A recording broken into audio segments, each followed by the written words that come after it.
A deaf boy, a broken millionaire, a desperate nanny who loved too much. On Christmas Eve, her last day, he spoke for the first time in his life. One word that shattered everything. One word that changed 3 lives forever. Mommy. The snow fell softly against the floor-to-ceiling windows of the penthouse, each flake catching the glow of Christmas lights along Park Avenue below. Claire Morrison stood at the window, fingertips pressed against cold glass, watching the city transform into something magical. Behind her, soft footsteps approached, a sound most people wouldn't notice, but one she'd learned to recognize through 3 years of vigilance. She turned as Ethan reached her, his small hand slipping into hers without hesitation. The 6-year-old looked up with impossibly blue eyes that held entire conversations without a single word. He pointed at the snow, then at her, then back at the window. The question was clear. Can we go out? Claire knelt to his level. Her hands moved in fluid signs they'd perfected together, each gesture carrying more weight than usual. Too cold tonight, sweetheart, but look how beautiful it is from here. Ethan's face fell with that particular disappointment only children master, pure and unguarded. He pressed his forehead against the window, breath fogging the glass. Claire's heart cracked a little more. Everything today was a last time, the last snow from this window, the last bedtime story, the last morning pancakes, the last time he'd reach for her hand knowing she'd always be there to take it. He's going to miss you. The voice made Claire jump. She stood, smoothing her sweater with hands that wanted to shake. I'll miss him too. James Whitmore moved closer, stopping a respectful distance away. He still wore his suit from the office, though he'd loosened his tie, a small concession to Christmas Eve. His dark hair was disheveled, as if he'd been running his hands through it. A tell she'd learned meant stress, worry, things he'd never voice aloud. You don't have to do this, he said, voice lower than usual. Whatever they're offering, I'll double it. Claire felt her throat tighten. They'd had this conversation 3 times this week. Each time, it got harder to say no. It's not about money, Mr. Whitmore, you know that. James, he corrected, as he'd been doing for a month. We've been through too much for formalities. She didn't respond. Couldn't. Using his first name felt like crossing a line she'd carefully maintained, the line between employee and something far more complicated. Ethan tugged her hand, signing rapidly. Claire smiled despite the ache in her chest. He says the snow looks like sugar. He wants to know if we can catch it on our tongues like last year. You remember that? James asked his son, kneeling. Ethan nodded enthusiastically, mimicking sticking out his tongue, making them both laugh. For one crystalline moment, they were just 3 people sharing a memory, not employer and employee, not father struggling to connect with his deaf son, not a nanny about to walk away from the child she loved more than she'd ever thought possible. Just 3 people who'd somehow become a family, even if none dared say it aloud. Dinner's ready, Claire said, breaking the spell. His favorite, chicken tenders shaped like dinosaurs. You spoil him, James said, but there was no criticism in his voice, only something that sounded dangerously close to affection. Someone should, Claire replied, immediately regretting the words. James's jaw tightened. You're right. I haven't been the father he deserves. I didn't mean... Yes, you did. And you should. He looked at Ethan, who watched them with that uncanny ability children have to sense adult tension. I thought if I could give him everything money could buy, the best therapists, schools, this apartment, that would be enough. Claire's voice softened despite herself. He doesn't need more things. He needs you. I know. He paused, voice barely a whisper. Watching you with him these 3 years, you've shown me what real love looks like. Not the kind that hides behind checkbooks and business trips. The kind that shows up every day, even when it's hard, especially when it's hard. The words landed like stones in still water, creating ripples Claire couldn't stop. She busied herself straightening Ethan's shirt, anything to avoid James's eyes. I just did my job. No, James said firmly. You loved him. There's a difference. Ethan signed something. Claire translated, voice wavering. He says he's hungry, and he wants to know if we're making Christmas cookies after dinner. Of course, Claire said, forcing brightness. It's tradition. The word hung heavy. Tradition. As if this would continue. As if tomorrow, Claire would still be here to watch Ethan tear into presents with that careful, methodical excitement. As if she'd still be the one to hold him when the world refused to understand what it meant to live in silence. They ate at the small kitchen table. Ethan had insisted years ago, saying the formal dining room felt too empty. Claire had set out the Christmas plates with reindeer that Ethan loved to trace. James sat across from her, Ethan between them. They fell into their developed rhythm. James trying to sign, sometimes getting it wrong. Ethan patiently correcting him. Claire translating but letting father and son communicate directly. "He's gotten so much better at signing," James said when Ethan focused on his dinosaur-shaped chicken. "His teacher said he's reading at 3rd grade level now." "4th grade," Claire corrected gently. "We finished the first Harry Potter book last week." Something flickered across James's face. Surprise, pride, regret. "I didn't know that." Claire immediately softened the unspoken accusation. "It's recent. He's suddenly obsessed with magic and adventure." "Just like any other 6-year-old, James said, wonder in his voice. "Yes, just like any other boy. Except he wasn't. He was extraordinary. Brave in ways most children never had to be. Patient with a world that didn't always have patience for him. Kind despite every frustration, every misunderstanding." After dinner, they moved to the kitchen island. Claire had prepared everything. Sugar cookies shaped like stars, trees, and snowmen, bowls of colored frosting, sprinkles in every color. Ethan's eyes lit up at the spread. James hesitated, looking out of place in his expensive suit among the domestic chaos. Claire almost told him he didn't have to stay, but something stopped her. When would Ethan have this again? His father, actually present, actually trying. "You'll want to take off that jacket," she said. "It's about to get messy." James smiled, a real smile, and shrugged off his jacket, rolling up his sleeves. "Show me what to do." For the next hour, the kitchen filled with chaos. Ethan decorated with intense concentration, creating cookies more frosting than actual cookie. James proved surprisingly inept at piping, his cookies looking more like abstract art. Claire laughed, really laughed, for the first time in days. "You run a multi-million-dollar company, but you can't frost a cookie." "Different skill sets," James protested, attempting to salvage a star that looked like a blob. "This requires artistic talent, which I clearly lack."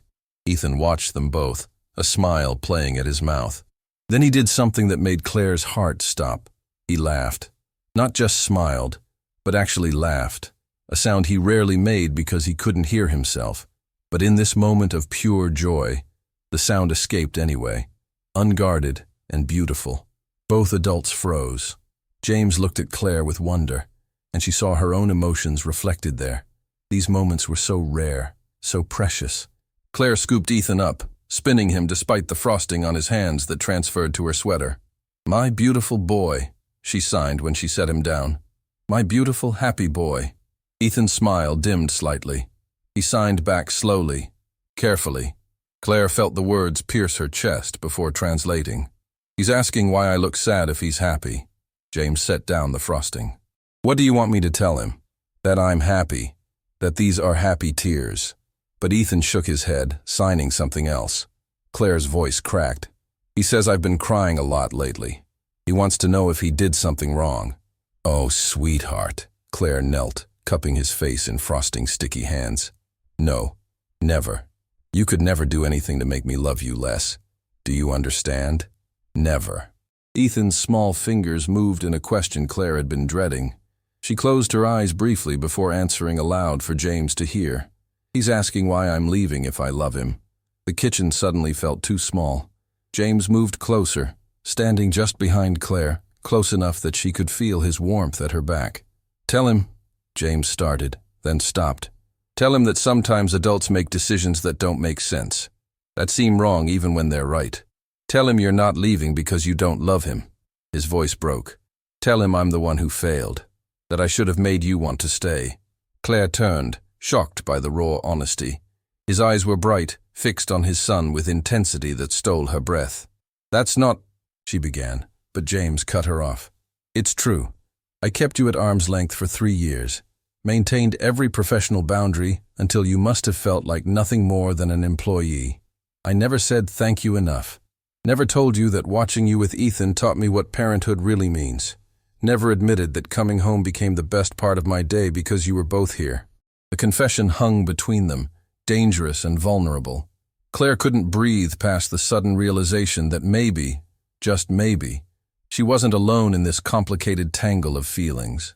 Ethan tugged her sweater. His signs were simple, direct, devastating. "He wants to know if you'll come visit," Claire translated, voice barely audible. "If he can still call you." "Every day if he wants," Claire promised, though she knew it would be torture. "I'll always answer. Always." Ethan studied her face, then turned to his father. His signs were sharper now, more insistent. James looked at Claire helplessly. "He's asking why you can't make me stay," she said. "He knows you're rich. He knows money makes things happen. He wants to know why it's not working this time." James knelt beside Claire, both at Ethan's level. He signed slowly, carefully. "Some things matter more than money. Claire needs to follow her heart. We have to respect that, even when it hurts." Ethan's face crumpled. He launched himself at Claire, small body shaking with silent sobs. She held him tight, her own tears finally spilling over. 3 years of careful, emotional control shattering. "I'm sorry," she whispered into his hair, even though he couldn't hear. "I'm so sorry, baby. I love you so much." She felt James's hand on her shoulder, warm and steady. When she looked up, his face was wet with tears he wasn't bothering to hide. In that moment, they weren't employer and employee, millionaire and nanny. They were just two people who loved the same child, sharing the same, impossible grief. The cookies lay forgotten on the counter, covered in too much frosting, perfect and imperfect, like everything about this night. Outside, snow continued falling over New York City, blanketing the world in white. But inside the penthouse, 3 hearts were breaking, each in their own way, as Christmas Eve turned into the last night they would all be together. The penthouse grew quiet after Ethan cried himself into exhaustion. Claire carried him to his bedroom, his small body heavy with sleep and grief. She laid him on the race car bed, a gift from his 4th birthday when James still believed buying things could replace being present. She tucked the blanket around him, smoothing his dark hair back. He stirred, his hand reaching out even in sleep, searching for her. Claire caught his fingers, holding them until his breathing deepened. "You're going to break his heart." Claire turned to find James standing in the doorway, shoulder against the frame, watching them. His tie was gone now, his shirt unbuttoned at the collar. He looked exhausted in a way that had nothing to do with business deals or late nights at the office. "I'm breaking my own too," Claire whispered, careful not to wake Ethan. She kissed the boy's forehead one more time before standing. "Can we talk somewhere else?" James nodded, stepping back to let her pass.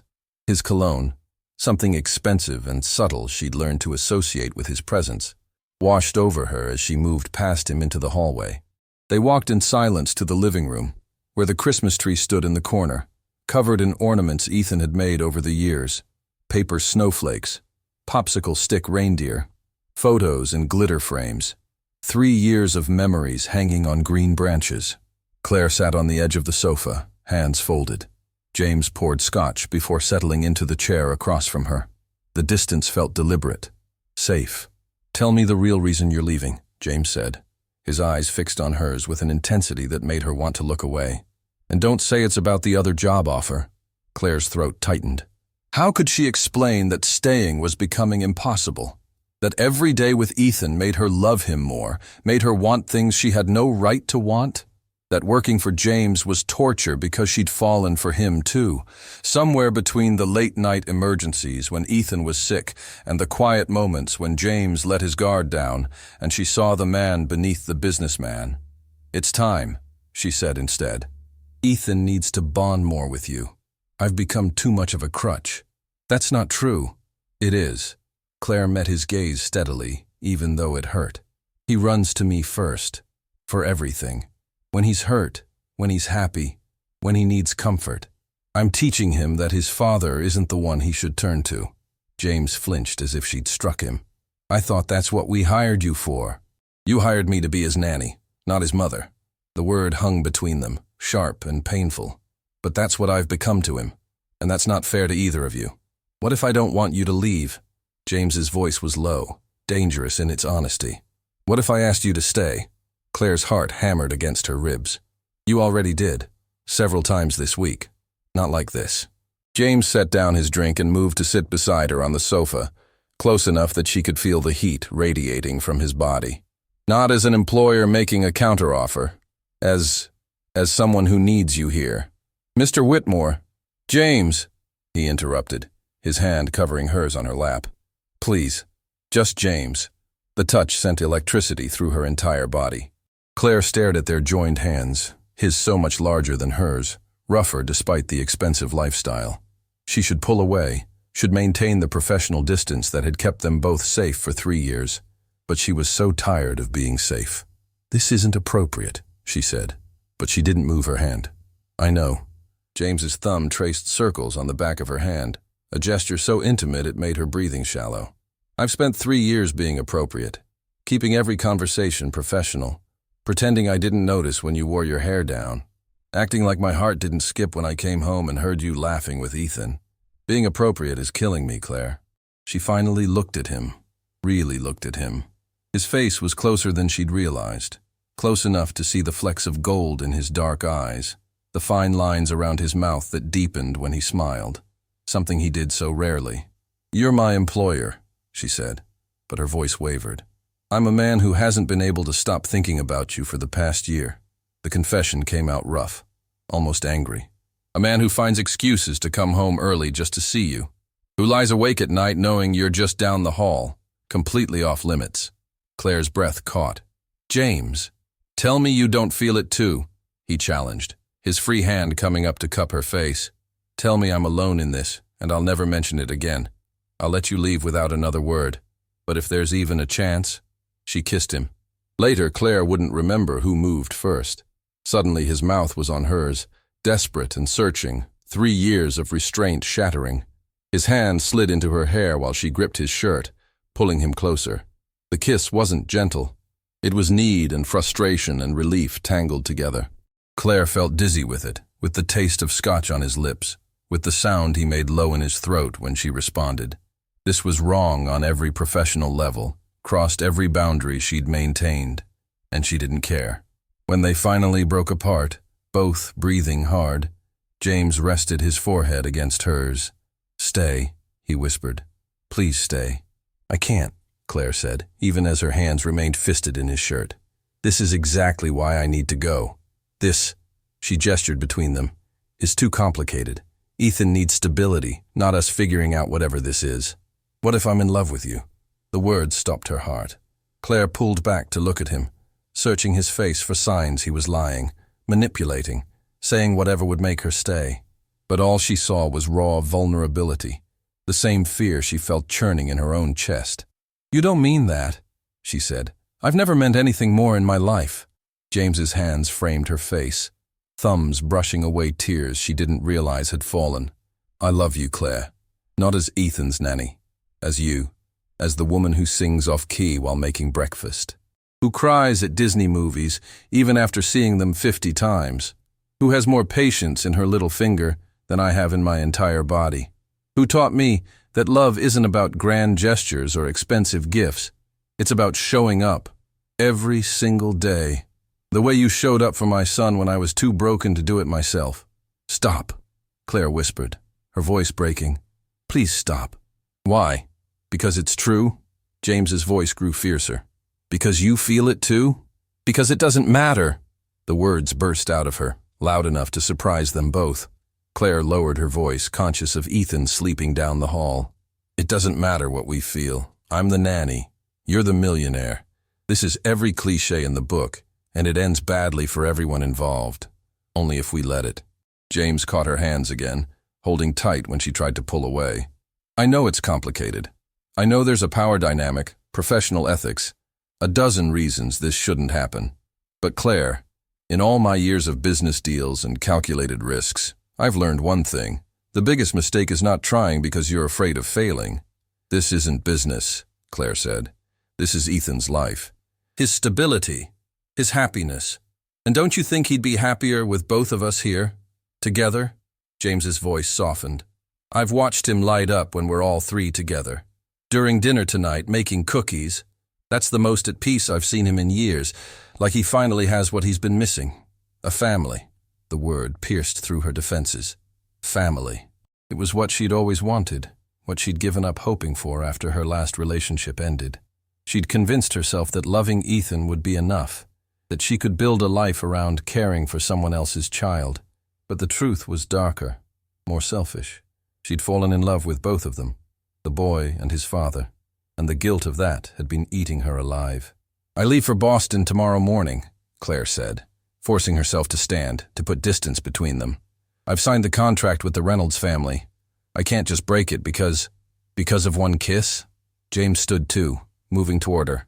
"Because I told you I love you, or because you're terrified that if you stay, you'll have to admit you love me too. That's not fair." "None of this is fair." James's composure finally cracked, frustration bleeding through. "It's not fair that I spent 3 years being an absent father. It's not fair that you love my son more than his own mother did. It's not fair that I finally figured out what I want just when you're walking away." "What do you want?" Claire demanded, her own emotions spiraling out of control. "Say it clearly. What exactly are you asking me?" James closed the distance between them, his hands settling on her shoulders. "I'm asking you to give us a chance, not as employer and employee, as equals, as partners, as two people who love the same little boy and maybe, just maybe, could love each other too, given time. And if it doesn't work? If we crash and burn?" Claire's voice dropped to barely a whisper. "Ethan loses me twice. Once when I leave, and again, when whatever this is falls apart." "What if it doesn't fall apart?" James countered. "What if this is the beginning of something real, something lasting?" Claire wanted to believe him, wanted to throw caution aside and take the leap. But she'd been burned before, had trusted promises that dissolved like sugar in water. And this time, it wasn't just her heart at risk. It was Ethan's. "I need time to think," she finally said. "This is too much, too fast. Everything's happening at once and I can't think straight." James stepped back, giving her space. "How much time?" "Tonight, just tonight." Claire wrapped her arms around herself. "Let me get through putting Ethan to bed one last time. Let me have Christmas Eve with him. Tomorrow morning I'll give you my answer. And if you still choose to leave," the pain in his voice nearly undid her resolve, "then I'll go to Boston, and we'll figure out how to make the transition as easy as possible for Ethan. He'll be devastated." "I know," Claire said, her voice breaking. "But maybe that's better than false hope." James looked at her for a long moment, and she saw the exact moment he accepted her terms. His shoulders sagged, the fight draining out. "All right, tomorrow morning. But Claire," he caught her hand. "I meant what I said. All of it." Claire squeezed his hand once, then let go. She walked to her small bedroom off the kitchen, the room she'd occupied for 3 years, filled with photos of Ethan growing up. She closed the door and leaned against it, her legs finally giving out as she slid to the floor. What had she done? She'd kissed James Whitmore, had felt his hands in her hair, heard him say he loved her, had wanted, with every fiber of her being, to say yes to whatever he was offering. But wanting wasn't enough. Love wasn't always enough. Outside her window, the snow continued to fall, blanketing the city in white. Christmas Eve was turning into Christmas Day, and Claire had never felt more lost in her entire life. Down the hall, Ethan slept peacefully, unaware that the two people he loved most in the world were tearing themselves apart trying to do right by him. And Claire wept silently into her hands, knowing that no matter what decision she made by morning, someone's heart was going to break, maybe all 3 of theirs. The question was whether that breaking would destroy them or forge them into something stronger. She had until sunrise to decide. Sleep never came. Claire lay in her small bed, watching shadows play across the ceiling as city lights filtered through curtains. Her lips still tingled from the kiss, her body still hummed with the memory of James's hands in her hair. But beneath the desire lay a cold knot of fear that wouldn't loosen. She'd been here before. Different man, different circumstances, but the same intoxicating promise of family, of belonging. Michael had said all the right words too, had made her believe she could build a life with him and his daughter. Then his ex-wife returned, and Claire had been discarded.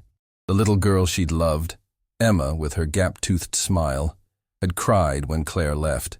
had asked why over and over, until Claire's heart shattered into pieces that had never fully healed. She couldn't do that to Ethan. Wouldn't. But what if this was different? What if James meant everything he'd said?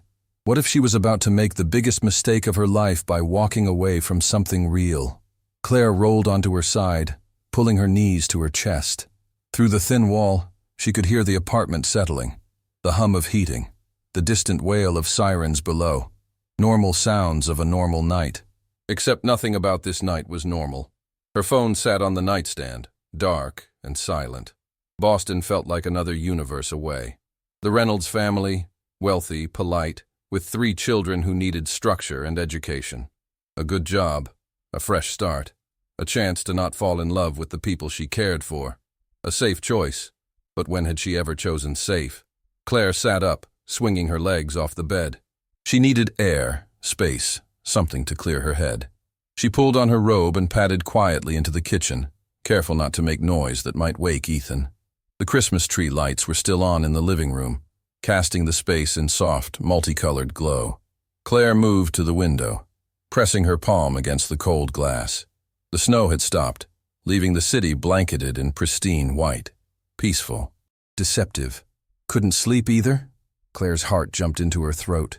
She spun to find James emerging from the shadows near the hallway, wearing pajama pants and a t-shirt, the most casual she'd ever seen him. His hair was disheveled, eyes tired but alert. "I didn't mean to wake you," Claire said. "You didn't. I never went to bed." He moved closer, maintaining respectful distance, but she could feel the pull between them like a physical thing. "Been thinking. About everything. Nothing. You." He ran a hand through his hair. That gesture she'd learned meant vulnerability. "Mostly about what an idiot I've been for the past 3 years." Claire wrapped her arms around herself. "You're not an idiot." "Yes, I am." James's voice was rough with exhaustion and honesty. "I convinced myself that keeping distance was professional, that not getting too close to you was the right thing to do, but really, I was just scared." "Of what?" "Of this." He gestured between them. "Of feeling something real after so long being numb. After Rebecca left, after the divorce, I built walls so high I forgot what it felt like to want someone. To need someone." He took a step closer. "Then you showed up with your terrible singing and your infinite patience with my son, and suddenly the walls didn't feel safe anymore. They felt like a prison." Claire's breath caught. "James, I'm not good at this," he continued, words tumbling out. "At being honest about feelings. Business negotiations I can do. But telling a woman that she's become the best part of my day, that I find excuses to stay home just to hear her voice, that terrifies me." "Why tell me this now?" Claire whispered. "Because you asked me to be clear." He closed the distance, hands settling gently on her shoulders. "I want you to stay, not as an employee, as my partner, as Ethan's mother in all the ways that matter, as the woman I'm falling in love with." "You barely know me," Claire protested weakly. "I've spent 3 years watching you, learning you. I know you drink your coffee with too much sugar, that you cry at sappy commercials, that you give Ethan the bigger cookie and tell yourself you prefer the small one, that you talk to plants like they can understand you, that you hum when you're concentrating and you bite your lower lip when you're nervous, like you're doing right now." Claire released her lip, not realizing she'd been doing exactly that. "Noticing things doesn't mean you know someone. Then let me know you better." James's thumbs traced gentle circles on her shoulders. "Let me learn all the things I don't know yet. Give me that chance." "And what about Ethan? What happens when this doesn't work out? Why are you so certain it won't?" Frustration edged into his voice. "Why can't you believe this might actually be real? Because nothing good ever lasts.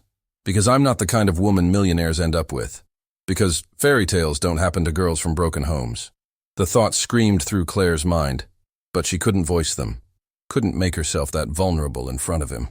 "I had someone make promises like this before," she said. "It didn't end well." Understanding dawned in James's eyes.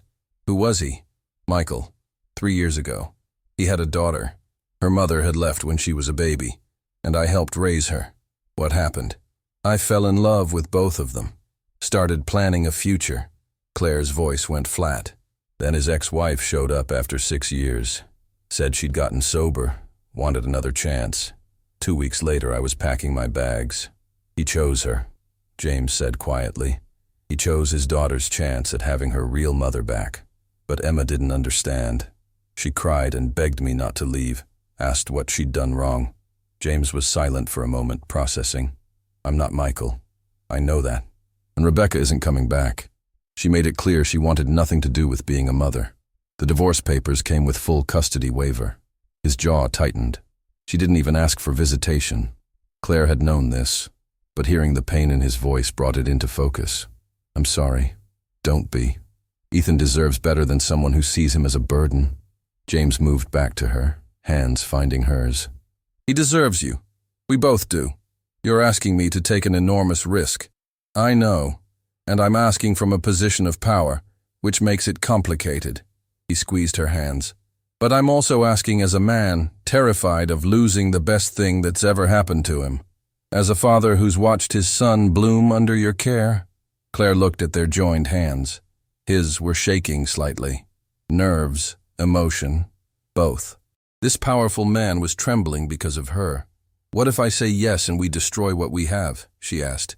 What if trying to be more ends up meaning we can't even be friends? Then Ethan loses us both. What if we don't try and spend the rest of our lives wondering what might have been? James countered. What if the safe choice is actually the most dangerous one because it guarantees we'll have regrets? Before Claire could respond, a sound made them both freeze. A small, sleepy sound from down the hallway. Footsteps padding on hardwood. They jumped apart just as Ethan appeared in the doorway, rubbing his eyes. His pajamas were rumpled, his hair sticking up at odd angles. He looked between them with that uncanny perception children have, sensing the tension even if he couldn't hear the words that had created it. Claire knelt down, opening her arms. Ethan ran to her, burying his face against her shoulder. She held him close, breathing in the scent of his strawberry shampoo, feeling his small heart beating against hers. James knelt beside them, his hand on Ethan's back. The three of them formed a small circle there on the living room floor, illuminated by Christmas lights, caught in a moment that felt both infinite and impossibly fragile. Ethan pulled back, his hands moving in rapid signs. Claire's voice was thick with emotion as she translated. He had a bad dream. He dreamed he woke up and I was already gone. James's face crumpled slightly before he composed himself. He signed slowly to his son. She's here. She's still here. But tomorrow? Ethan signed back, his small face so serious, so afraid. Claire and James looked at each other over their son's head, and in that moment, Claire realized what she'd just thought. Their son. Not James's son. Not her charge. Theirs. As if biology had nothing to do with the bonds they'd formed. The realization hit her like a wave. This wasn't about romance or risk or protecting herself. This was about a little boy who'd already lost one mother and was about to lose another. About a man who'd learned to wall off his heart and was now tearing down those walls. About a woman who'd convinced herself that safety mattered more than love. But Ethan had changed everything, had shown her that family wasn't about biology, it was about showing up. Claire's hands moved in signs, slow and deliberate. Tomorrow, we'll open presents together. You, me, and Daddy. Then we'll make pancakes with chocolate chips. And tomorrow night I'll read you a bedtime story. And the night after that. Ethan's eyes widened. You're staying? Claire looked at James, seeing the hope and fear warring in his expression. She turned back to Ethan and signed, I'm staying. The boy launched himself at her with such force they toppled backward. Ethan was laughing, that rare, precious sound, his body shaking with joy. James caught them both, his arms wrapping around them. And suddenly, they were a tangle of limbs and relief and laughter. When they separated, Ethan insisted on sitting between them, holding both their hands. He looked from Claire to James and back, his smile so bright it hurt to see. Claire met James's gaze over Ethan's head. The questions were there. Are you sure? Is this real? What happens next? But so were the answers. In his eyes she saw the same terrified hope she felt, the same desperate need to get this right, no matter how hard it might be. They would figure it out, day by day, moment by moment, mistake by mistake. Should we see if Santa came? James signed to Ethan. Ethan nodded eagerly, jumping up and pulling them both toward the Christmas tree. The sky outside was lightening. Christmas morning arriving ready or not. Claire caught James's hand as they followed Ethan. He squeezed gently, a promise made without words. She squeezed back, an acceptance, a leap of faith, a yes to all the terrifying possibilities ahead. Under the tree sat presents wrapped in shiny paper. But the real gift was this moment. 3 people who'd been alone finding each other, choosing each other, becoming family through love. Ethan sat examining each package with methodical excitement. James settled beside him, helping read tags. Claire watched them both, her heart so full it ached. This was what coming home felt like. Not a place, but people. Not safety, but belonging. And as Christmas morning light spilled through the windows, Claire finally let herself believe that sometimes, just sometimes, the risk was worth it. Sometimes, love actually did win. Christmas morning unfolded like a dream Claire was afraid to wake from. Ethan tore through wrapping paper with focused intensity, examining each gift before moving to the next. A remote control car from James, art supplies from Claire, books about space and dinosaurs. But his favorite was the simplest, a framed photo from last October. The 3 of them at the park, leaves falling, Ethan on James's shoulders, Claire laughing. A captured moment before any of them knew what they were building. Ethan held the frame against his chest, looking between them with eyes that understood more than words could express. Then he signed something that made Claire's breath catch. "He says we look like a real family," she translated, voice thick with emotion. James moved closer, settling beside them on the floor surrounded by wrapping paper. "We are a real family," he signed to Ethan. "The realest kind, the kind we choose." Ethan smiled and launched himself at them both, wrapping his small arms around their necks. Claire caught James's eye over Ethan's hair. Something passed between them. Gratitude, wonder, terror, hope. He reached out, fingers brushing her cheek so tenderly it made her chest ache. "Pancakes?" Claire signed to Ethan when they separated. "With chocolate chips?" Ethan nodded, already pulling her toward the kitchen. James followed, gathering wrapping paper as he went. This powerful businessman picking up trash on Christmas morning, following his son and the woman he loved. The normalcy was almost jarring. Claire tied on her apron, the one with the ridiculous reindeer that Ethan had picked out last year, and began pulling ingredients from the refrigerator. James washed his hands, rolling up his sleeves. Ethan climbed onto his stool, ready to help, eyes bright with excitement. "Put me to work," James said, standing beside Claire. Close enough that their arms brushed, sending little sparks of awareness through her. "You can measure flour. 2 cups. I run a corporation, but you're trusting me with flour?" The teasing note in his voice was new, playful. "Baby steps," Claire teased back, surprising herself. When had she last felt this light? They fell into easy rhythm, Claire mixing batter, James measuring ingredients, Ethan adding chocolate chips with enthusiastic imprecision. The kitchen filled with warm smells, with Ethan's silent laughter as James tried and failed to flip one successfully.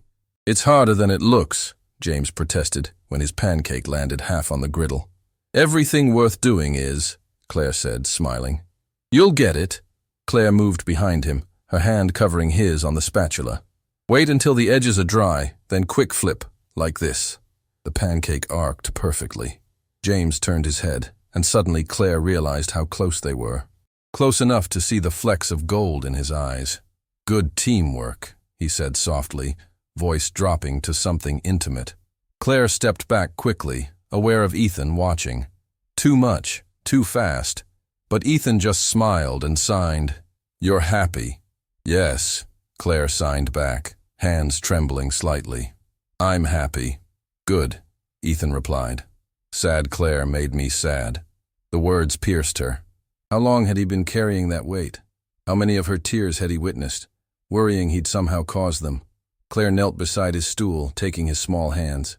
"You never made me sad. Never. You made me happier than I've ever been. I was sad because I thought I had to leave you. But I'm not leaving. Do you understand? I'm staying here, with you and Daddy." Ethan studied her face with that intensity children have when determining if adults are telling the complete truth. Then he touched her cheek, tracing where tears had fallen. "No more crying?" he signed. Young face so serious. "Happy crying only," Claire promised. gathering him into a tight hug. Happy crying is allowed. Ethan nodded against her shoulder, then returned his attention to adding more chocolate chips, because clearly there could never be too many. They ate breakfast at the kitchen table, pancakes piled high. Ethan ate with focused determination, signing observations about his gifts. James and Claire answered, their co-parenting pattern familiar yet different now, charged with possibility. After breakfast, Ethan tested his remote control car in the hallway. Claire cleared dishes while James supervised. She was elbow-deep in soapy water when she felt James behind her, hands settling on her waist.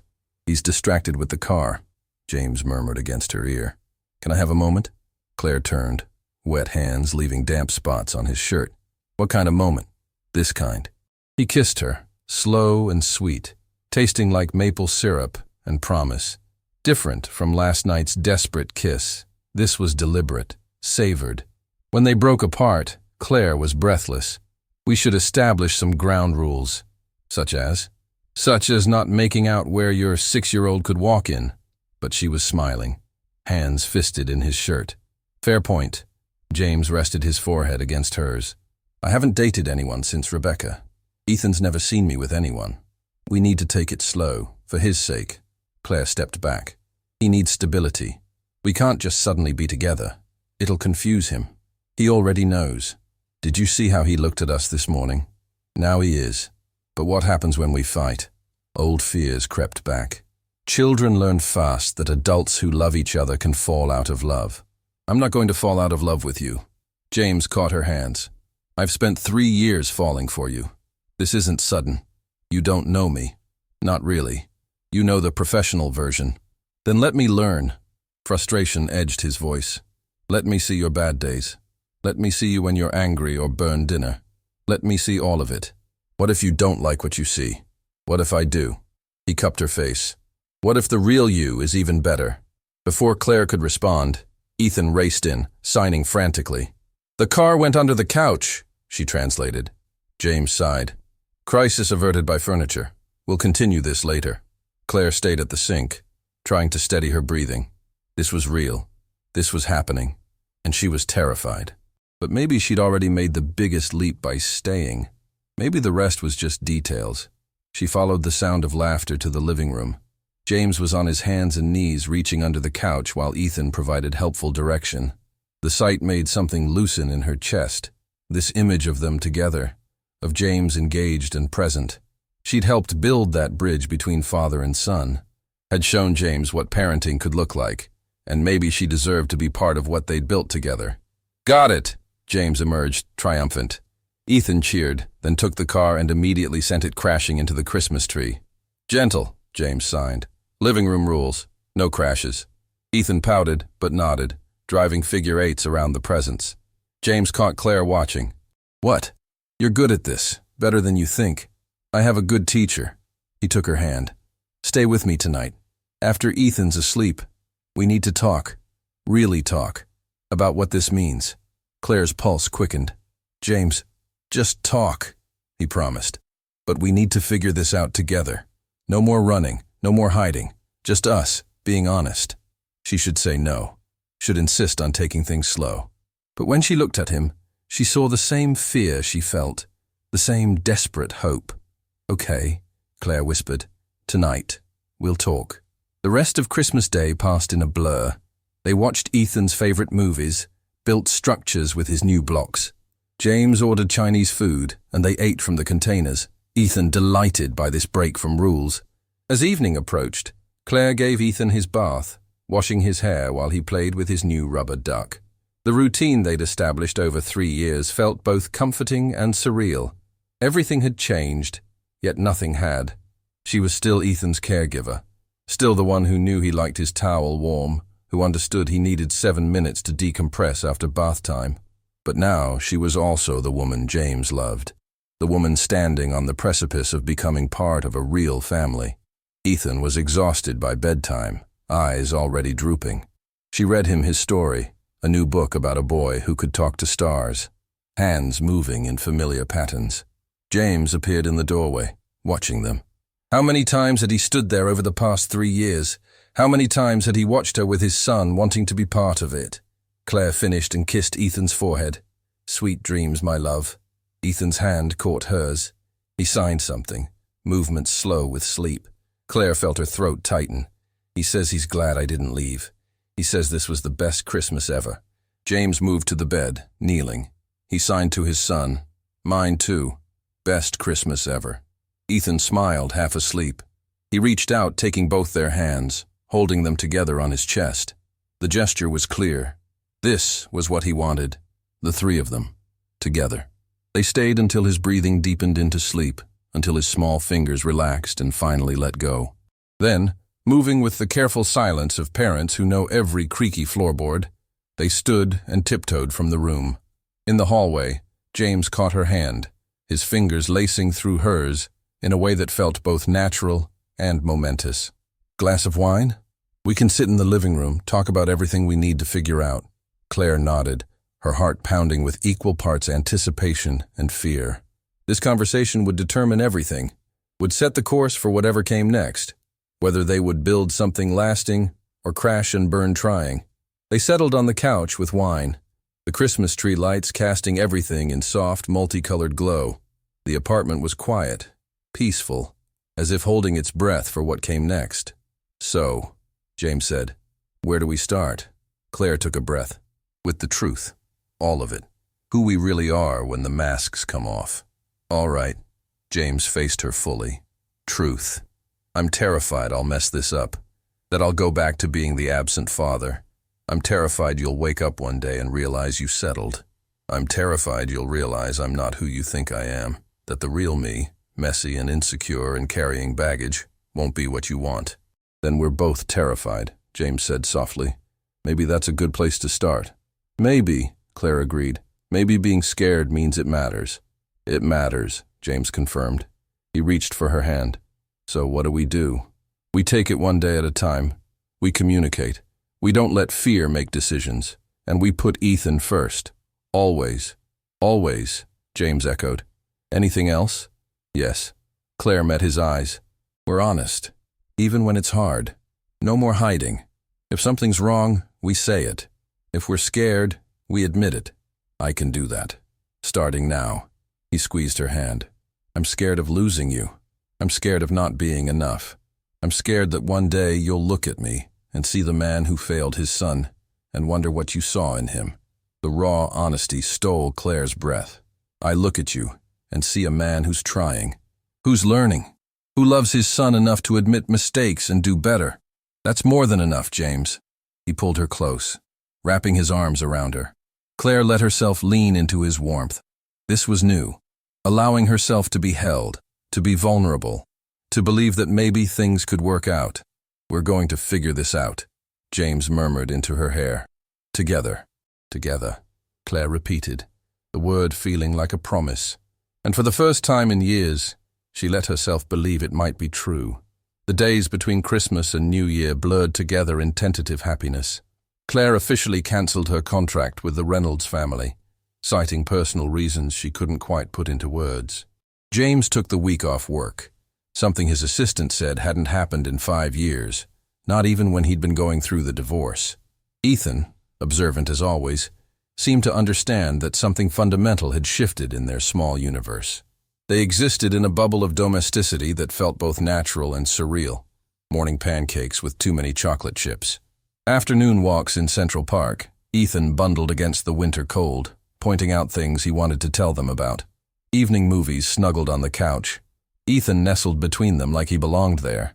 James held Claire's hand when Ethan wasn't looking, stole kisses in the kitchen when the boy was distracted, whispered plans for their future when he was safely asleep. But underneath the joy, Claire felt the weight of what was unspoken. She was still technically the nanny, still the employee whose salary James deposited every 2 weeks. Nothing had been formalized, nothing made official. They were building a life on foundations that hadn't quite solidified yet, and the uncertainty gnawed at her despite the happiness. "You're overthinking again," James said one morning as they stood at the window watching snow fall in thick, lazy flakes. Ethan was in his room playing with his Christmas presents, giving them a rare moment alone. "I can practically hear your brain working from here." Claire leaned against his chest, letting him wrap his arms around her from behind, feeling his warmth, seep into her bones. What are we, James? What am I? Your girlfriend? Your employee? Ethan's nanny who happens to be sleeping down the hall? You're the woman I love, he said simply, his voice rumbling against her back. The woman who's become Ethan's mother in every way that matters. The woman I want to build a life with. He turned her gently to face him, his hands settling on her shoulders. What do you need? A title? A ring? Tell me what would make you feel secure, and I'll give it to you. I need to know this is real, Claire whispered, her eyes searching his face for any hint of doubt. That when life gets hard, when we fight over stupid things like dishes or bedtimes, you won't suddenly remember I'm just— Don't, James interrupted, his voice fierce enough to make her blink. Don't diminish what you are, what we are. You're not just anything, you're everything. Before she could respond, before she could let herself believe those words, the doorbell rang. James frowned, confusion crossing his face. I'm not expecting anyone. Are you? Claire followed him to the door, heart hammering. Through the peephole she saw a woman, tall, blonde, elegant. Even before James tensed, Claire knew. Rebecca, he breathed. Claire's blood turned to ice. Your ex-wife? She's never come here. Not once since the divorce. James's jaw tightened. Stay here. But Claire caught his arm. No, we do this together. We're a family. That means facing things together. Something in James's expression softened, then hardened into resolve. He opened the door. Rebecca Whitmore was even more beautiful than Claire had imagined.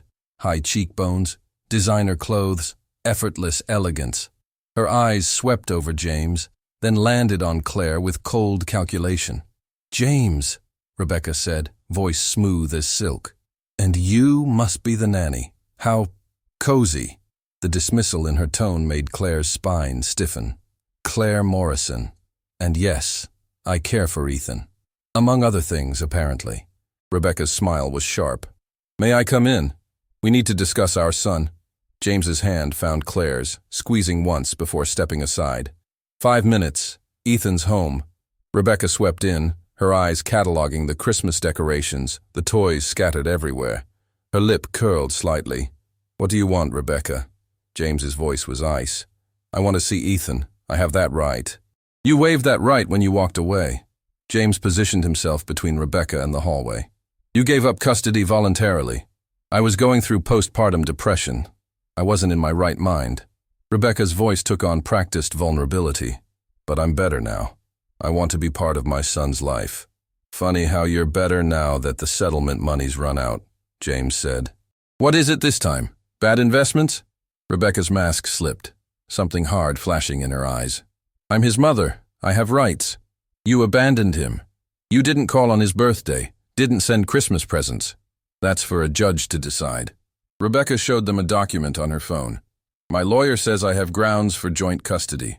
I could make this very ugly, James. Very public. Billionaire denies sick woman access to her disabled child. The press would love that. The words hung like poison. James's face went white, then red with fury.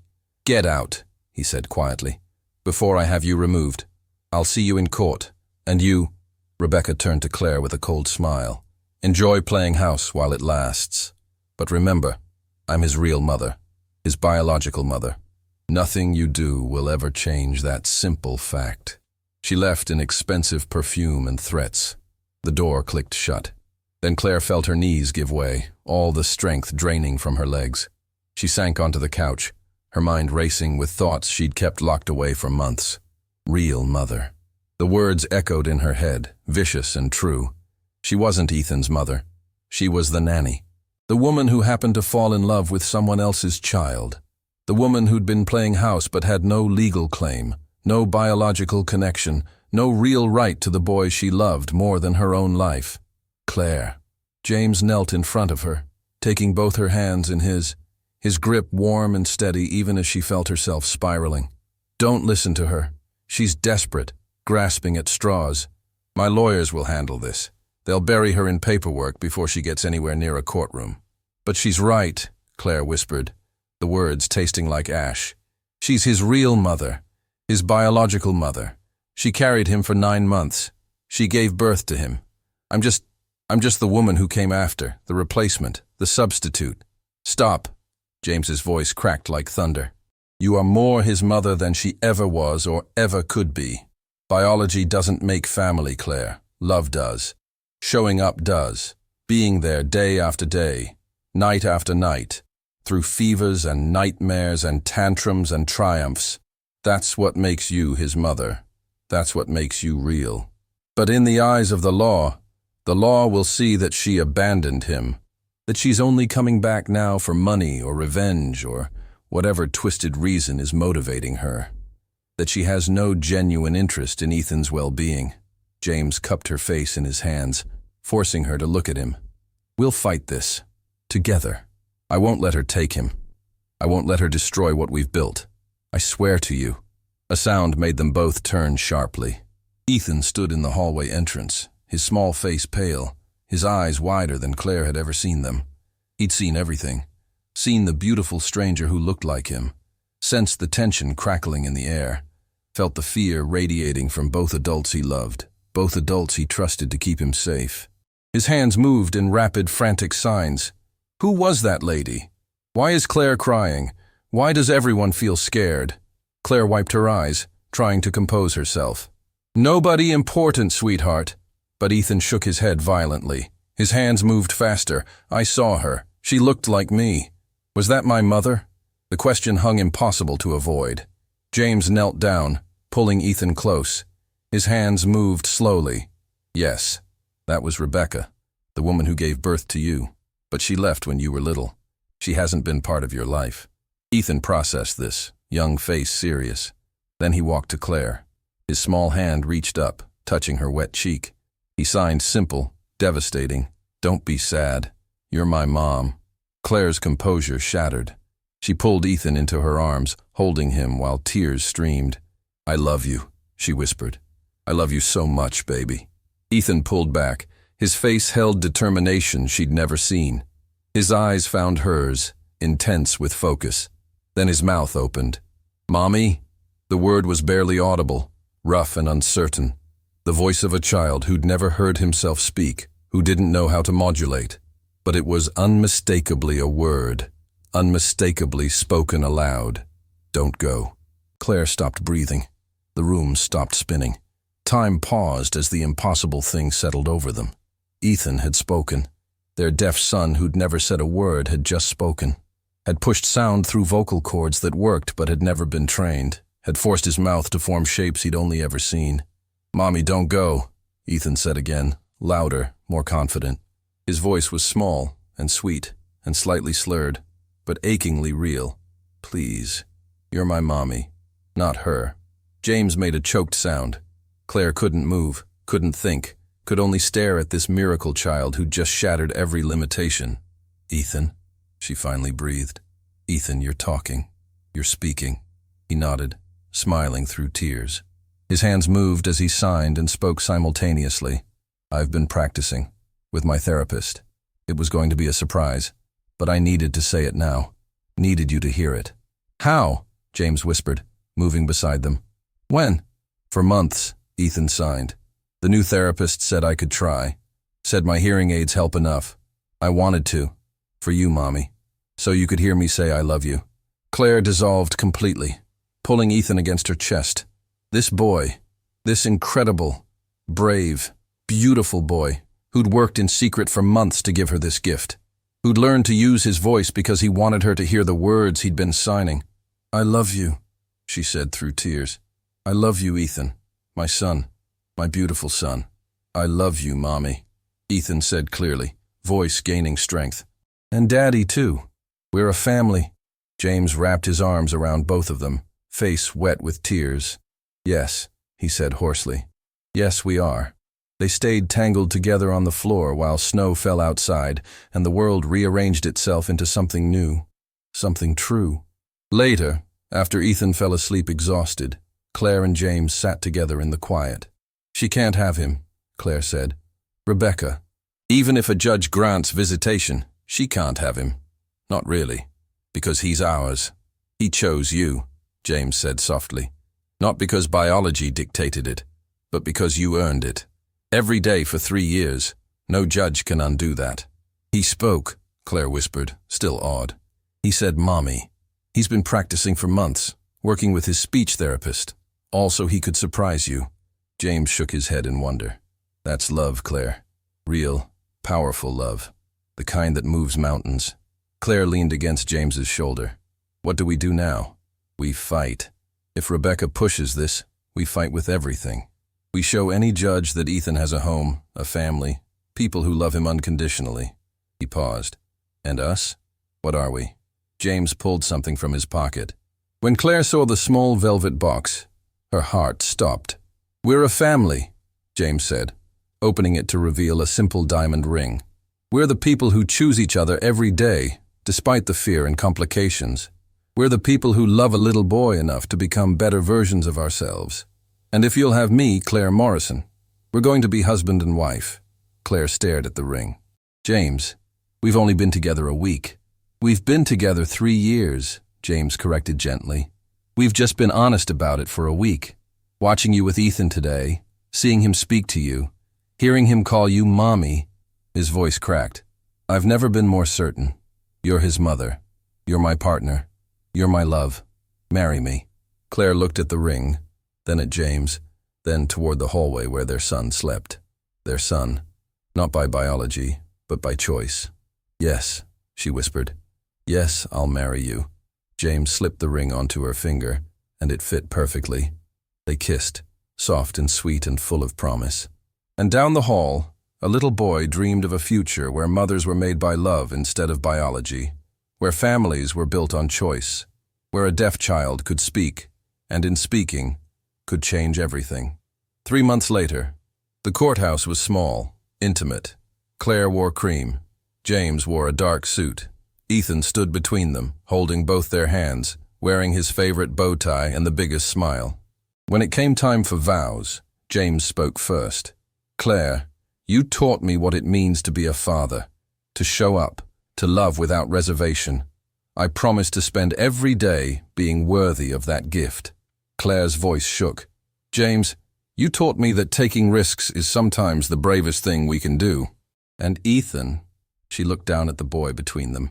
You taught me that family is something we create, not something we're born into.